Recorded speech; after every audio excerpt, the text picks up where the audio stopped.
Try பண்ணலாம். இது ஃபுல்லாமே பிளெயினாக இருக்கிறதால நீங்கள் ஹைட் அட்ஜஸ்ட்மெண்ட் பண்ணிக்கலாம். நல்லா ப்ரீமியம் குவாலிட்டியில் உங்களுக்கு ஜார்ஜெட் ஃபேப்ரிக்கில் வரும். XXL சைஸில் இருக்குது. G732 product code.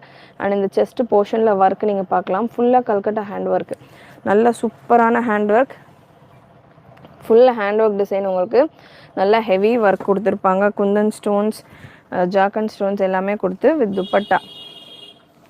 அண்ட் இந்த போர்ஷனும் நீங்கள் பார்க்குறப்ப தெரியும், நல்லா ஃப்ளீட்ஸ் மாதிரி உங்களுக்கு ஹாஃப் சாரி மாடல் மாதிரி கொடுத்துருப்பாங்க. ஸ்லீவ் இந்த மாதிரியான ஒரு பட்டர்ஃப்ளை டைப்பில் ஸ்லீவ் வித் பீட் ஒர்க்கோடு வந்துடும். XXL size. G732மா, G732 product code. Beautiful and stylish collection. Length 55 inches வந்துடும். கேன் வராது இந்த பேட்டர்னில். கேன் ரிமூவ் பண்ணலாமான்னு ஒரு சிலருக்கு டவுட் இருக்கும். கப்ஸ் எல்லாமே மேக்ஸிமம் கலெக்ஷன்ஸில் 90% கலெக்ஷனில் அட்டாச்சாக வரும். கேன் ரிமூவ் பண்ணலாமான்னா தாராளமாக ரிமூவ் பண்ணலாம். ஒரு இந்த ஃபுல்